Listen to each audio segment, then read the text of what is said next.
Hello, hello, hello, and welcome to Believe.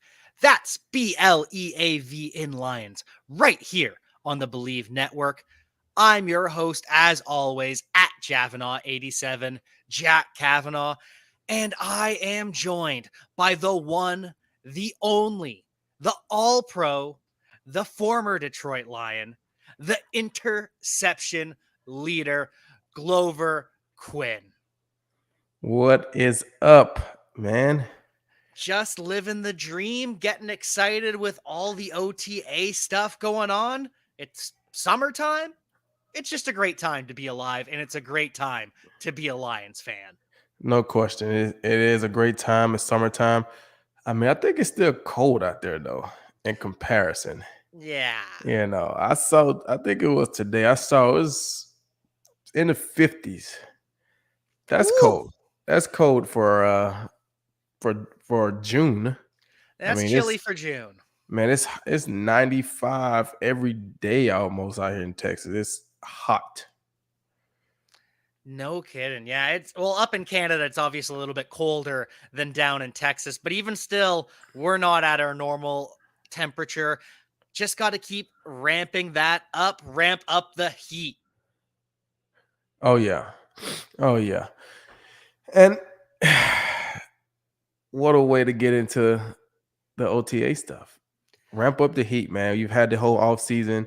You've had the cuts, the end of the season cuts. You've had the free agent signings. You've had the draft picks. You've had all those things, and now it's actually time to start getting on the field, playing some football, and turning up the heat, getting ready to go into the summer and getting ready for training camp. So it's exciting time in the NFL. And like you said, it's exciting time for the Detroit Lions. A lot of excitement around this season, around this team. And this right here is where you put money in the bank. These workouts, these practices, these are important. They are. And this is kind of where you can set the tone for the season ahead. It's where you can prove what you can do to your coaches and figure out the game plan, the tone, and just everything that's going to happen this coming season. Am I right?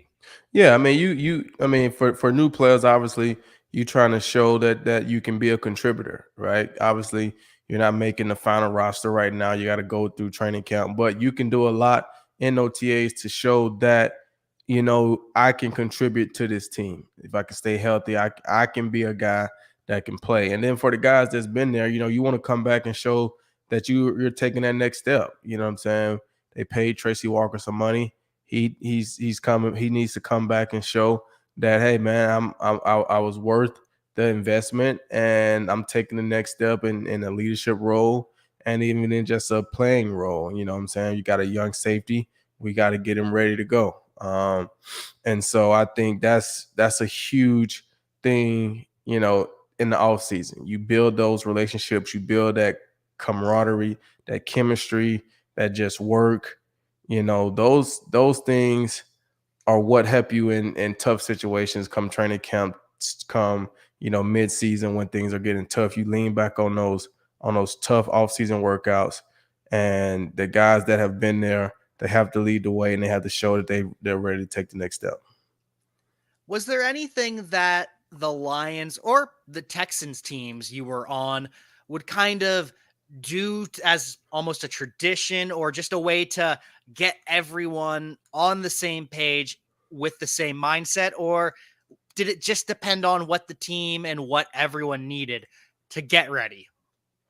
It just kind of all depended. You have some programs that they're gonna be all about team, and you're gonna kind of do everything together. And then you have some programs who, you do some things together. They don't care as much about the attendance of everybody for workouts, but they like for everybody to be there for the practices and things like that.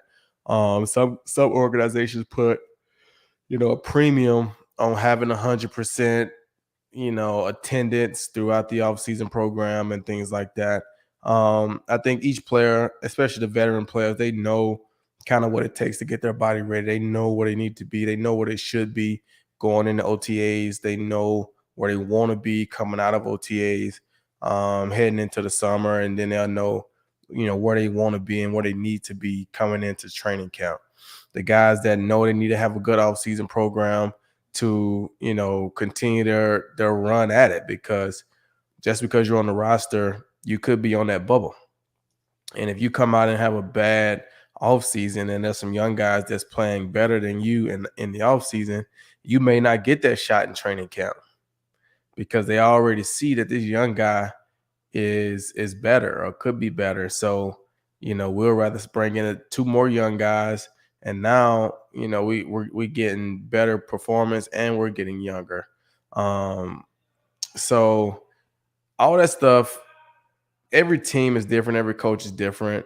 But it's really just about the work, it's about the time, it's about the grind. That's what it's about this offseason. And the teams that take it serious, the team that show up with the mind and the attitude to get better and the want to get better, those are going to be the teams that are going to lock in the offseason program. They're going to buy into the coaches and the program, and they're going to get better. And one of the themes that I'm hearing coming out of the Detroit Lions camp on defense anyways is versatility. Because you have the edge rushers who can also play inside, such as Aiden Hutchinson, Josh Pascal, John Kaminsky, who they just picked up. Then you've got the off-ball linebacker, edge rusher hybrids like Julian Aquara, Jared Davis, who just returned, and the recently drafted James Houston. And then you've got Efetu Melifonwu, Will Harris, and CJ Moore in the secondary, who are both corners and safeties. Is that a good thing for a defense to have that versatility? Or do you ever run into a situation where jack of all trades but master of none type defense? Right. I mean, that's the problem, right? You like guys to be versatile, and I think you need a mix. I don't think you need everybody to be everything, right? Mm-hmm. I think guys who are edge rushers, they need to be your edge rushers. Now, just because they make a slide in and give you a down or two as to mix some things up on the inside, they need to be your edge rushers. They need to spend their time in training camp and in individual and in all those things working on their edge rush pass moves, right? They're off the ball guys. Jared, like I played with Jared, right? Mm-hmm. He is off the ball guy. I can't see him, moving around and moving up and turn into an edge rusher. Julian Okwara possibly could, right? I mean, I think he played a role like that in college, right? So those guys, I feel like, you want to be versatile within your position, Mm-hmm. and have the ability, if we need to change something up or if we need some depth or some guys go down, yes, I can. But Will Harris, CJ Moore, and Ifeatu, I mean, if you're a corner, you need to focus on being a corner, right? Mm-hmm. Work on things that can make you a safety, but you need to be a corner because they have guys on the team that can be a safety. They know that if we get in a pickle, we can put this guy in there. But you're on the roster to be a good safety. You're on the roster to be a good corner. That's what you are. Now, as we go, like I said, as we go to put these things together, we may pick one or two guys that we want to like move around. But we can't have 9 guys that were like, all right, you guys are going to just be doing all these different things, because now you're not even getting enough reps at what you're supposed to be getting your reps at. And I feel like the reps are valuable. And I feel like if you're doing a good job at it, you can kick in and play those other positions just based off your body position, your understanding of the position, the scheme. And I don't think it's that big of a deal. But yes, you definitely don't want to have too many guys that are jack of all trades. You need some guys who are, it's the NFL, man. You need some guys who are specialists. Like This is what I do. I'm an edge rusher, and this is what I do. And that's kind of what I was expecting to hear. Just you think of Aiden Hutchinson, like you said, he can kick inside, but that's not what he does. That's not what he was brought here to do. It's more about, and correct me if I'm wrong, giving an offense just a different look, just a flash of something to try and catch him off guard. Right. Definitely. Perfect. That's exactly what it is. And I mean, and it could play into how you construct your roster based off of your scheme, right? So you may have a situation where you have a better your fourth edge rusher is better than your fourth interior D lineman. So then you might say, okay, well, let's keep the edge rusher because if we get in a pickle, we can kick somebody down. We can kick Aiden down and be an interior guy for us, right? Hmm. So you have situations like that, same way with the corners and safeties, right? If you get in a pickle and your fourth safety could also play slot corner for you, but your fourth corner or your fifth corner isn't very good in the slot and he's not great on special teams, you may go with that safety and realize, hey, if we get in the pickle in the slot, we can always kick him down because he can play in the slot for us. But like I said, that's when you're constructing the roster. Everybody can't be jack of all trades. And I'm glad you touched on the special teams because that's my favorite type of versatility. You can play defense and you can make plays on special teams because it is the most underrated facet in all of football. Yeah, I mean, special teams is the way that most guys literally stay around the league. I have a friend that played 10 years on special teams, you know what I'm saying? And it's very, very hard to do. Hmm. Um, you know, but when you look at the rosters, I mean, you only get one first round draft pick.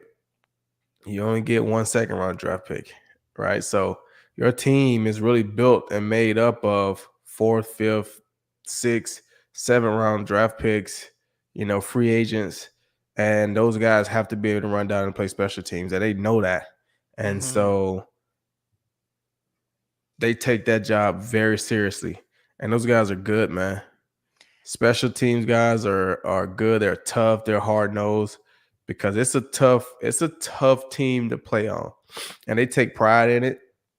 They get excited about it when it's time to practice it because they know some type of way they're going to start the game off. Be it kickoff return. They're going to start the second half off. They're going to have a way to set the tone and the tempo of the game, and so they love it. And you got to tip your hats to those guys because it's tough.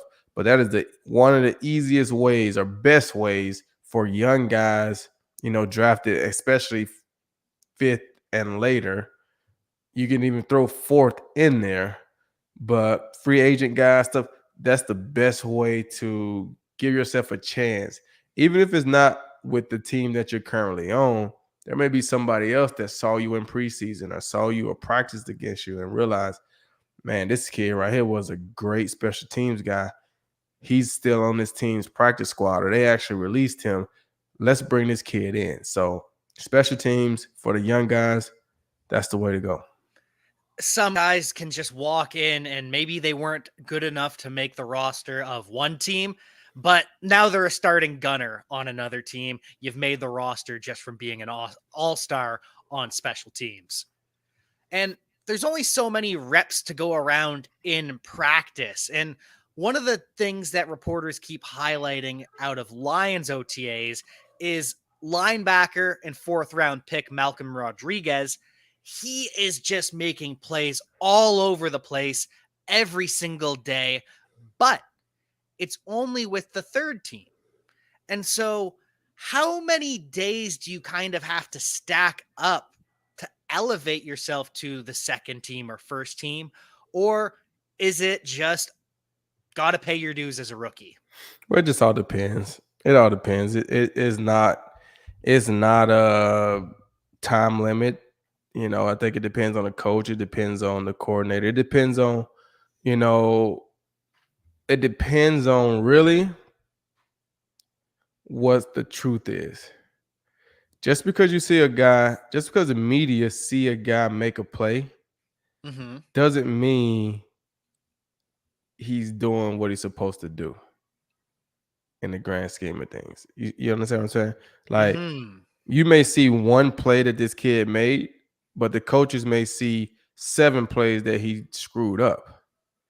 So they may feel like, okay, he made that play with this quarterback, but his footwork wasn't very good. His break wasn't very good. He got away with it because the quarterback made a bad throw, right? But the media just see, oh man, this kid made another play. Oh man, he made another play, right? Things like that happen. The coaches are the ones that are seeing it. They know the scheme. They know the competition. They know what's going on. And they can see, okay, he's making team plays, and these are legit plays. Okay, he's earned a right to see if he can play with the second team. So you give him a couple reps and you see, can he handle it? If he can, he earns more. If he can't, and then you're like, all right, well, he was just going against the third team, right? And when you're going against the third team in the summer, I mean, half those guys not going to be on the roster anyway.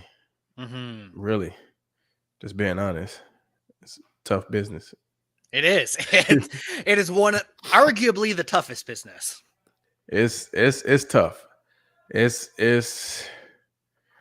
It's tough. I can leave it at that. It's tough. I don't know basketball. I don't know, how it is getting in and staying in, and I don't know that stuff. I don't know baseball. I do know the minor leagues and trying to get caught up to the show and all those things. But I know football is tough. It's tough. It is. It is. And so I'm assuming you were instantly with the first team D in Detroit. Where did you start with the Houston Texans? Did you start on the second team or were you practicing with the first team guys from day one? Well, I was practicing with the first team guys from day one because the Texans drafted me to be their starting nickel. That's That's what they what I drafted me thought. for. Hmm. They wanted me to be their nickel corner. So my first day of OTAs, I was going against the ones whenever we went nickel. If we were just going base, I was going with the twos at at, Gotcha. at outside corner, Hmm. right? When we went nickel and I kicked to the inside, I was going with the ones. That must have been a little bit of a shock Oh walking in my from god. day one and Dude, looking at the faces across from you. dude, I can remember because I had never played on the inside really, right? Hmm.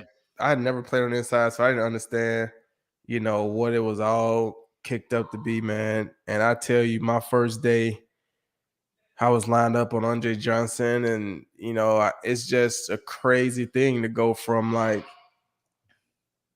getting drafted, and now you're lining up against Andre Johnson, and you don't even like it wasn't like it is nowadays.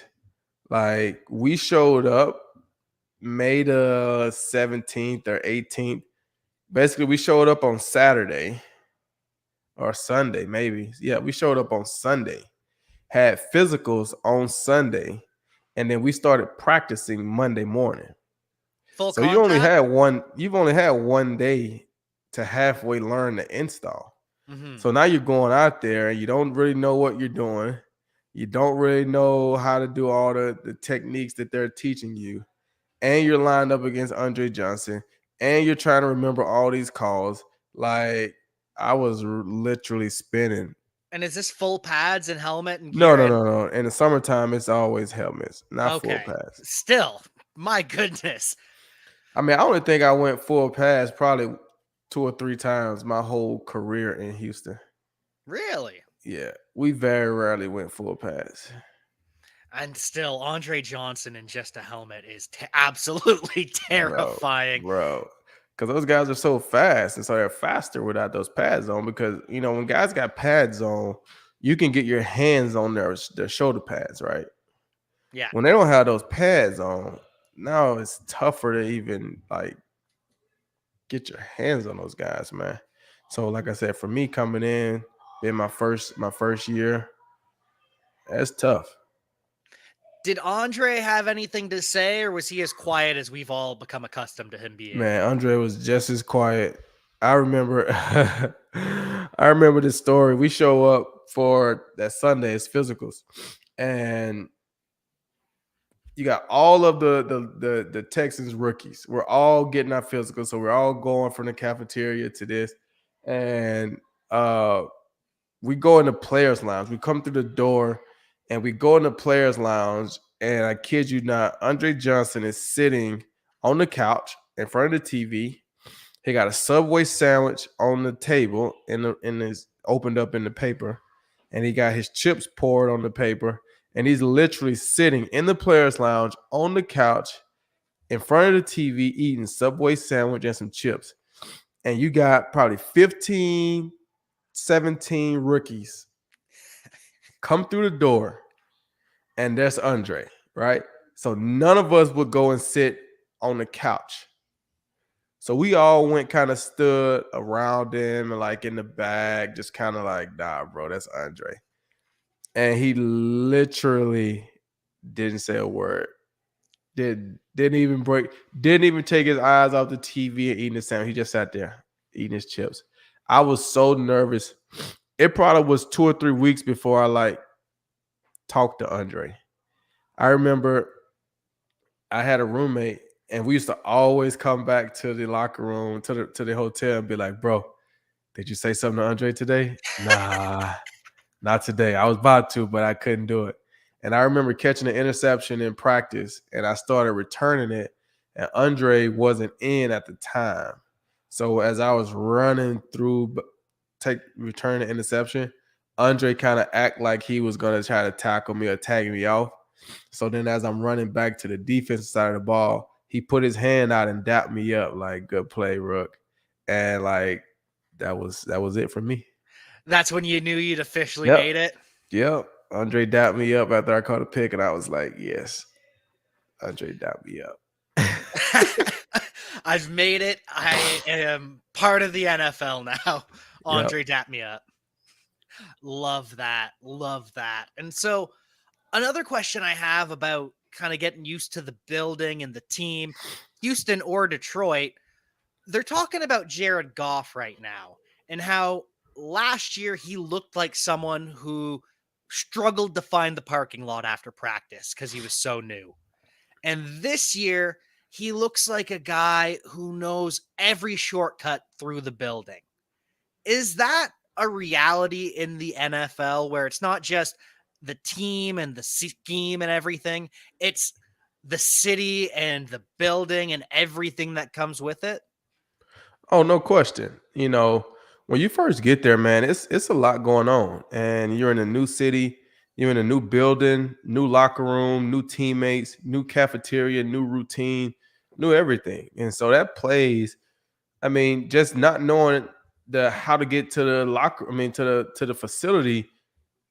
Now I got to leave a little earlier because I don't exactly know how I need to get there. Right? I got And a what if there's GPS. traffic? Right, all those different things. You get in the building, now you're trying to figure out, okay, where's the quarterback room? Okay, it's around this corner. Okay, now I got to get to the weight room. Okay, well, how I get to the training room? It's like a lot of different things. It's new. It's it's it's it's nerve wracking for one because you're in a new city, a new team, new all those different things, and depending on the circumstances and how you got to that team plays a lot in it too. So going back year two, now you're more comfortable. Now you understand the offense, you understand the coaches, you understand the building, you understand the cafeteria, you understand the weight room, you understand the training room, you understand all those different things. And so in doing that, it just makes you more comfortable. You understand the city, you understand, the good places to go, the good places to eat, so you know all those different things. And so that just makes you more comfortable, which could lead to you performing better on the field. And obviously, the moment with Andre, the dap up, that's when it clicked in Houston. But was there a moment in Detroit where you're kind of new? I'm here now. Um, so when I was in when I was in Detroit, so we're practicing, and I remember the first day I think we were in full pads. The first day, and we called like a cover. I think we were doing third down maybe, and we called like a cover two defense. And Calvin Johnson was on my side, and so I backpedal, get to my half, and I'm looking at Stafford, and he's staring Calvin Johnson down, like he's staring him down. Calvin Johnson breaks to the corner route. I break. Stafford throws the ball. This is like everybody's watching. It's ones on ones. It's good on good, and he throw that ball, and I was able to come around and make a nice pass break up on it, and that was like, oh yeah, I'm here. Like, I'm here. This is this is new, but I'm here. That's Calvin. I'm not backing down. I'm here. And so that was a great moment for me.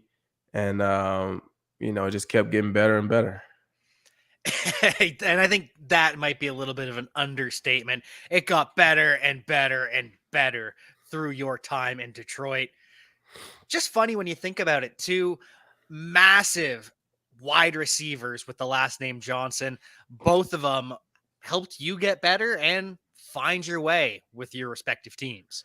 Yes, I feel like I was absolutely blessed to be able to go from Andre Johnson to Calvin Johnson in practice. It's just you're going against Hall of Famers, and you know like I said, when I was in Houston, I was more of a corner nickel, so I matched up with Andre a little different.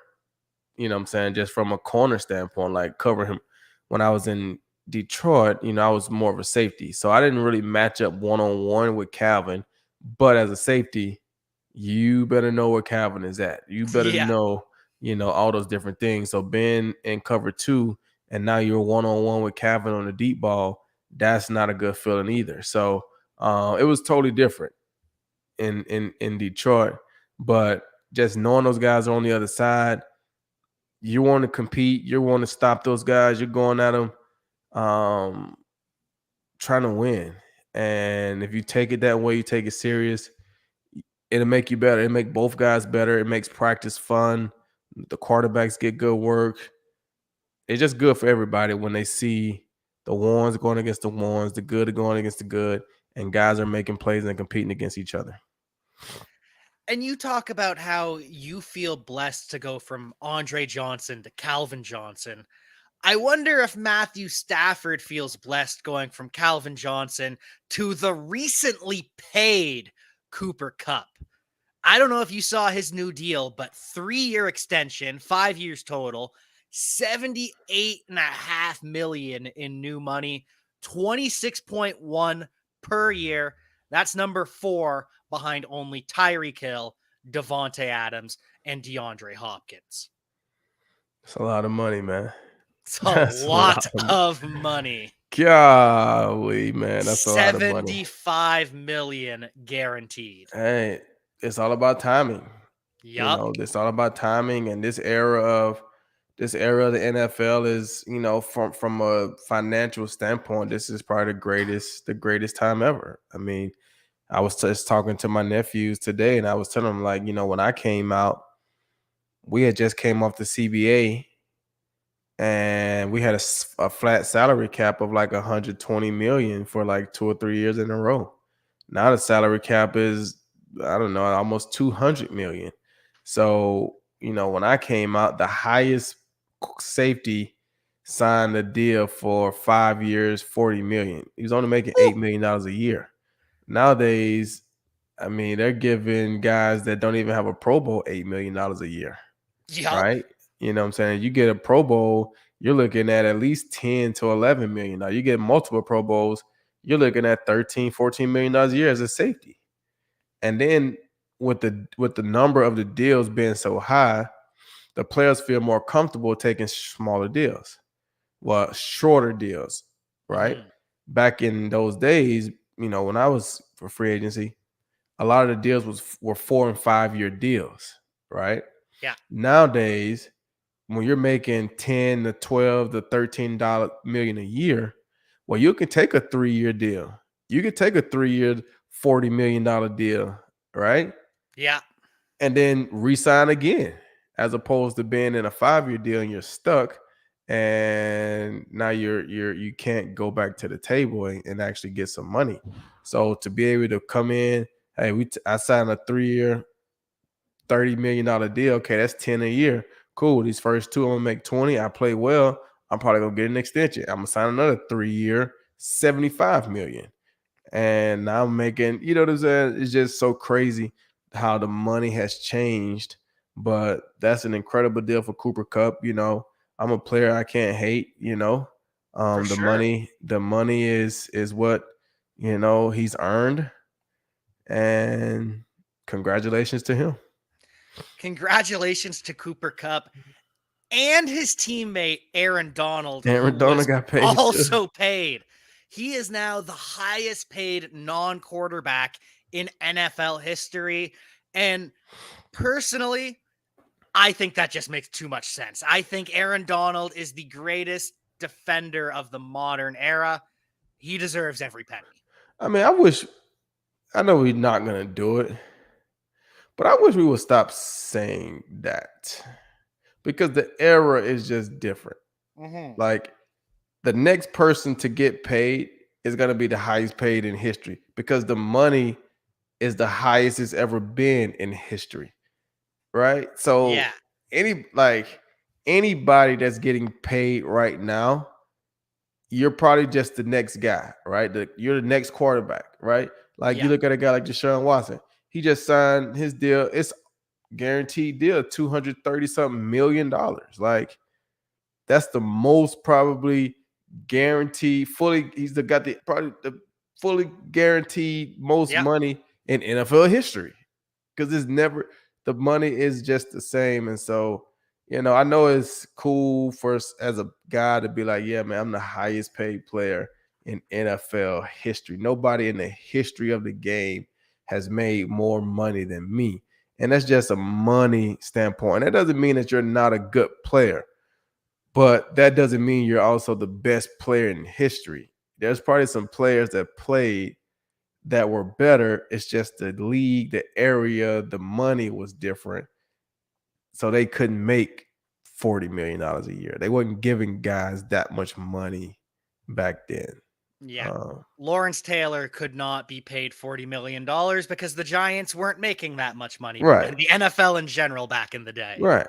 All those guys, you look at all those guys. Michael Strahan, heck, Brett Favre. They like those guys could have made if they were quarterbacks nowadays, they would be making $40 million a year, probably more. Like the greats. Just is what it is. It is what it is. And I'm actually glad you brought up Michael Strahan because I know in his final year with the Giants, he admits after the season and after he came back, he flirted with retirement because he just didn't want to go to camp and he always planned to play. But it was just his way of saving his body. Is that what Gronk's doing with the Tampa Bay Buccaneers, or is that actually he could retire? I mean, I think once you get to a certain point, you could always retire, right? Yeah. But I do think he's playing, Yeah. right? Like,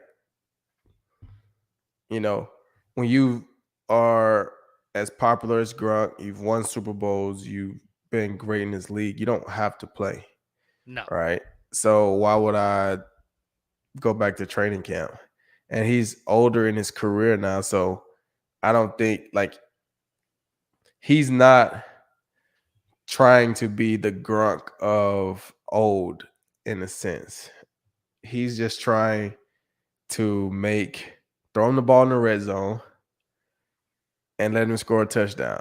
You know what I'm saying? I think he's okay with having that 2 catches for 40 yards with 1 touchdown. And he's okay. You know what I'm saying? Like I think and to him as a tight end, he's probably like, I don't have to go through all that running and training camp and this and that to go out and do what I do because I'm Grunk, right? Well, and So I think he still wants to play, but then again, I think he likes and enjoys the freedom of not playing. Who can And it's blame a him? tough, it's a tough, it's a tough situation. But it's also hard to walk away from a lot of money when it's there for you to make. You know what I'm saying? Like if it's just there for you to make 10, $11 million or eight, it's hard to just walk away from that. And it's not as though he needs to work up chemistry with his quarterback if he returns to Tampa Bay.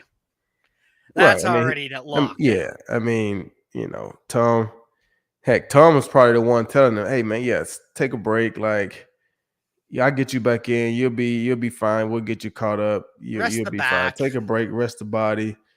Come back mentally rejuvenated." And Yeah. Tom is probably telling them that. I feel as though a lot of stories are overblown by sports media. And one of the ones that seems to be overblown a lot the last couple days is off-season weight drama. Because some guys like Levi Onwuzurike, the defensive tackle for the Lions, he is looking cut. He's looking in shape. Everyone's excited. Good for him. But then there's the drama around Najee Harris because a report comes out he weighs around 240 pounds now. Oh, wait, he also weighs that during the season. That's his playing weight. And then Leonard Fournette comes in at 240 pounds and he says, yeah, I'm a bit overweight right now, but I play at 230 anyways, and I'll be fine for the season. But all of sports media is terrified right now about these two running backs. Is this much ado about nothing? Yeah, it's much to do about nothing. A lot of players do it.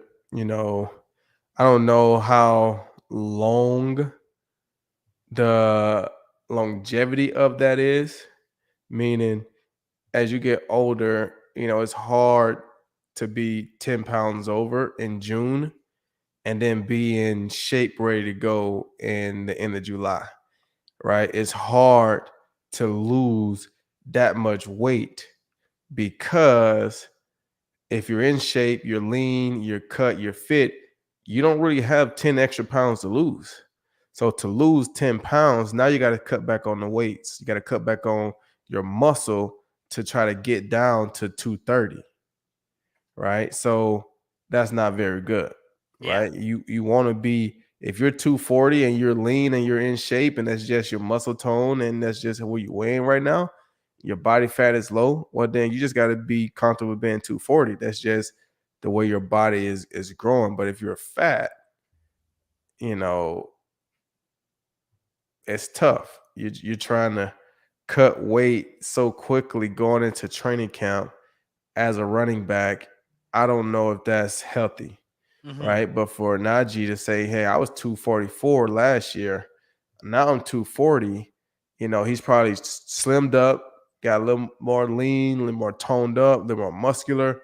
I mean, he's probably a scary looking running back right now. And that's what I'm thinking too, because he was built like a brick wall last year. And you see pictures of him in camp right now, and he just looks scary. So, again, these numbers don't mean anything by themselves. There's different types of 240 pounds, and I think Najee's the right type. Yeah, I mean he looks solid. You can have that build. And the taller you are, the better it's gonna be, right? I mean, when you're short and you're 240, you're gonna look stubby. It Yeah. just is what it is. But I mean, you can have some height on you, like a Derrick Henry, right? Hmm. You can have some height on you, and you can carry it. 240 is gonna look normal for you because anything under 240, you're probably gonna look like a wide receiver, and that ain't good as a running back. Yeah, that's true. AJ Brown, he's 6'1", 230. So it's literally if Derrick Henry was that weight, he'd be a wide receiver. Right? No question. No And question.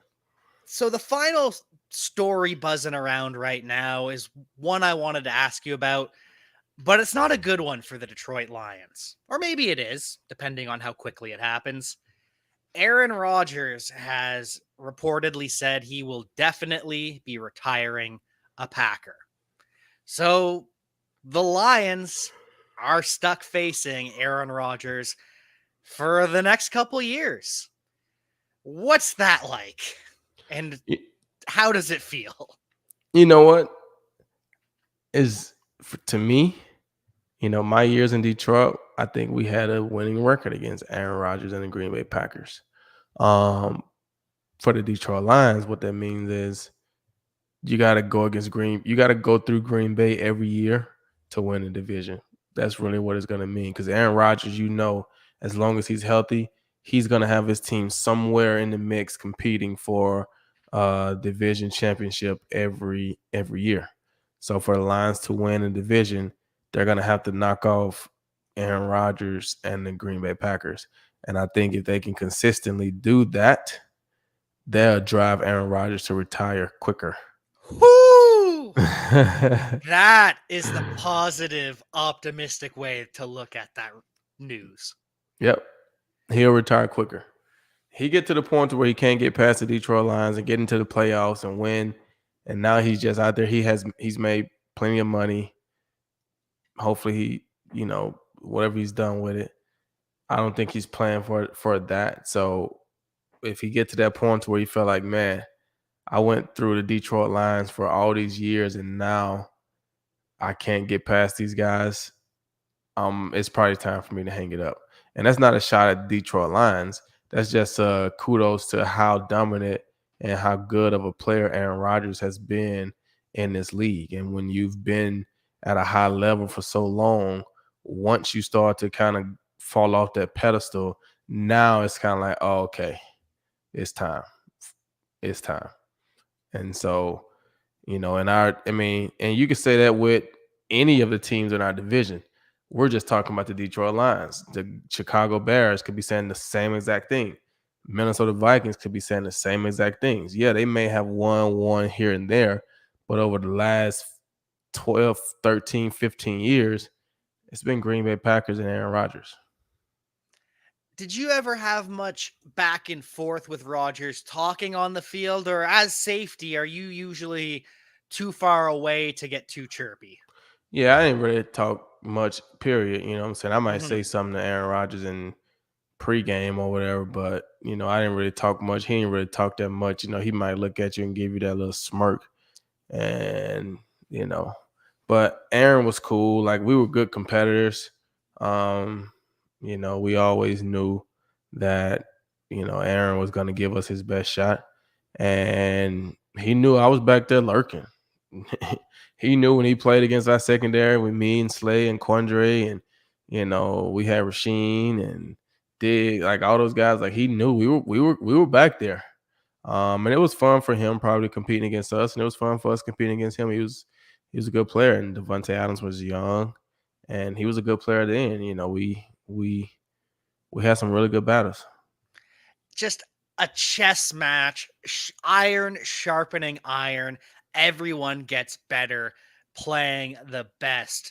I don't know if you've ever seen the story about Ed Reed purposely playing coverages wrong because he knew Peyton Manning would see that and identify it wrong for when they faced each other. Mm-hmm. Is it just those kind of mind games with Aaron Rodgers, or not that extreme? Oh yeah, I mean, you got to be a good player to feel confident doing that, though, right? Mhm. We're talking about a Hall of Famer, right? So when he goes to the coach on the sideline and tell him, "Hey, I'm going to play this coverage wrong because I know in 2 weeks we're playing Peyton Manning and he's going to watch this film, so I want him to see this and think that, so that when we're doing and I'm showing this 2 weeks from now, we're really going to be playing or doing something different." So I don't need mental errors on my grading sheet. I don't need, this and this and that. I'm not busting the coverage. This is what we're working on. So I might make something look differently, um, because I'm trying to give some different looks for Peyton Manning or whoever the quarterback is that you respect and feel like, hey, this is gonna be a showdown in a couple weeks, and I know he's gonna be watching, and I know he's gonna be watching me. It takes a special player, a player that is good for that to happen. And so you weren't about telling your coach, "Hey, I'm going to play the wrong coverage, mental error," but it's on purpose this time. Nah, I wasn't into that. Like I I mean, when it came to disguising and stuff for me, I like for a lot of things to look the same way.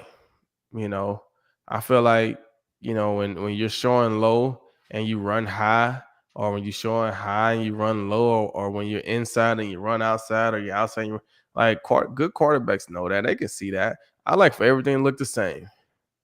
I like to be in the same alignment, the same spot every time. Whether I'm playing cover two, whether I'm playing cover three, I could be playing man to man, I could be playing cover four. I want to be in the same spot every time. So the quarterback looks at me, he don't know if we're in man, he don't know if we're in zone, he don't know if I'm blitzing, he don't know anything. That's what I like. That's what I call disguising. Because a lot of the guys just do opposite of what they're really doing. So quarterbacks aren't dumb. Okay, he's showing in the middle, he's gonna run to the half. Okay. Like they're not dumb. Sometimes people take the mind games to the edge, whereas Glover Quinn is just going to make you beat him from the same alignment no matter what, because you can't tell what he's about to do. And what he's about to do is probably going to pick you off. That's what I'm trying to do. Oh, well, thank you so much for joining me once again. It is always a pleasure talking to you. Anything coming up? Anything going on in the Quinn household? Man, not anything other than it's summertime, it's baseball time. Like we talked about, I think before the show is dirtbag season. We going to Atlanta next week with our 11U team. So follow the Dirtbags on Instagram for all the updates. I'll run the page. So I would appreciate the support.